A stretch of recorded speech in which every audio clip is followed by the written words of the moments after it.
One of the biggest misconceptions about communication is that people struggle because they lack confidence. Usually it's not a confidence issue, it has more to do with how you operate under pressure.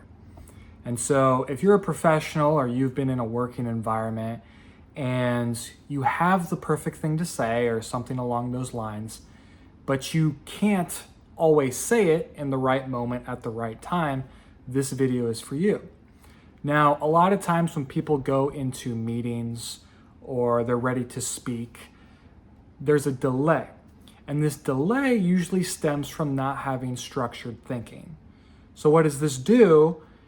It prevents you from articulating what you want when it's most applicable.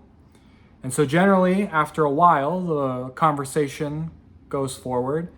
People are done with their thoughts, and this really good idea that you had now can't be spoken because the topic has shifted.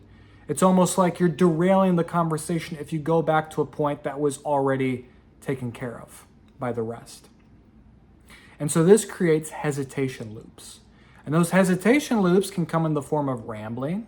They could come in the form of getting anxious and your palms sweating. They can come in the form of you overthinking your clear, concise point that you may have that you want to contribute. And all of these things are not what we want to have happen in those situations.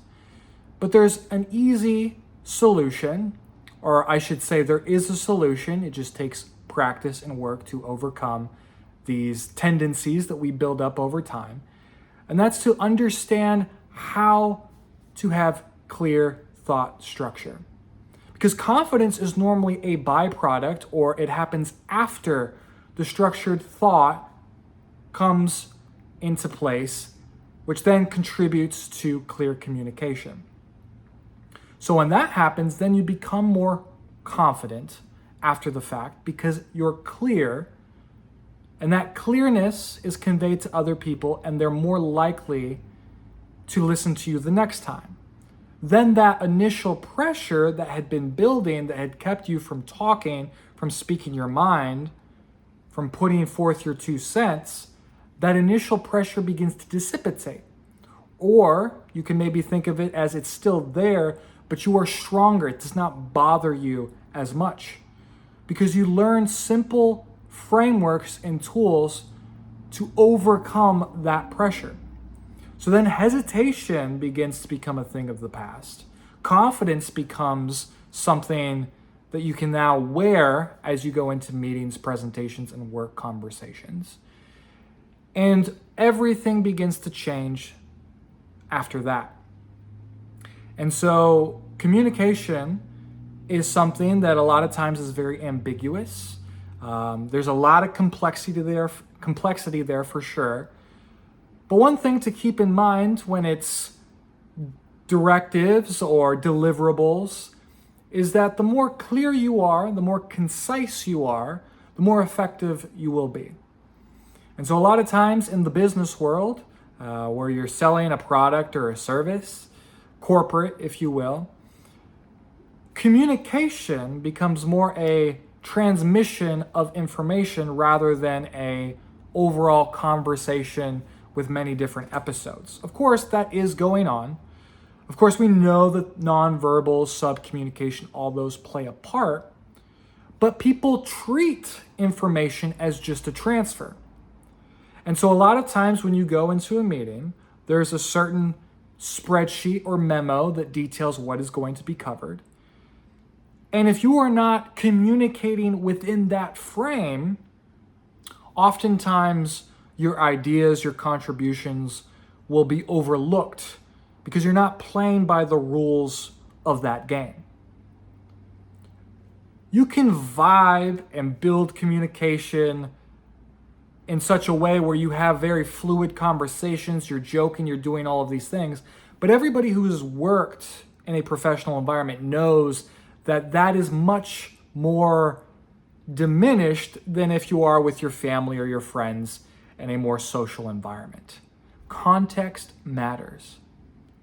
So the biggest thing to take away from this video is to understand that lack of confidence is not the issue when it comes to your communication.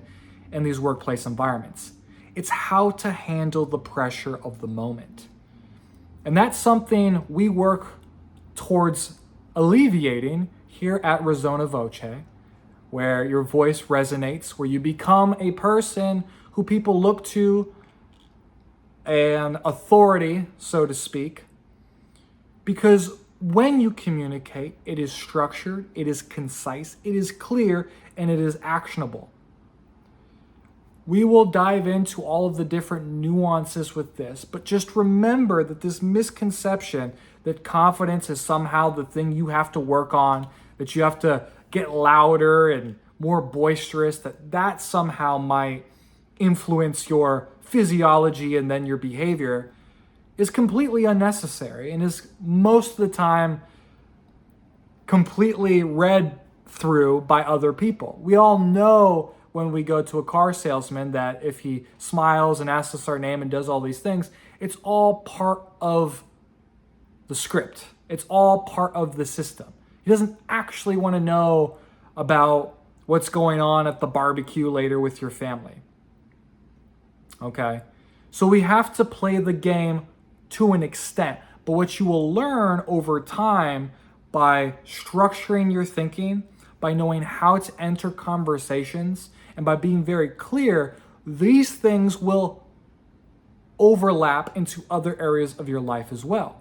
It actually will end up changing your physiology because you won't be lost in the minutia, i.e. rambling or gesturing or speaking very loudly or doing all of these little hacks that take away from the actual important piece, which is being calm, direct, and saying what you want to say. So this, when it's put into practice over time, will begin to reflect your actual capabilities in your profession. It won't necessarily make you this, jack of all trades, and you'll move from being a entry level to executive, in the company necessarily, but it will begin the steps required to gain more authority in your particular milieu, in your office or wherever it is. And when the social relationships around you change, when people listen because you're clear, then it can start the process of promotion. It can then start the process of extra leads if you're in a sales-related role, extra talk time if you're giving presentations for a new pitch or something like that. All of these things create the necessary groundwork and foundation for long-term success. And it starts with understanding how to navigate those pressure-filled situations. So I look forward to working with you and teaching you and guiding you or coaching you or working with you, however you want to look at it, in the realm of communication and professional life, because it's so crucial for your personal success and your contribution to society. I'll see you in the next one.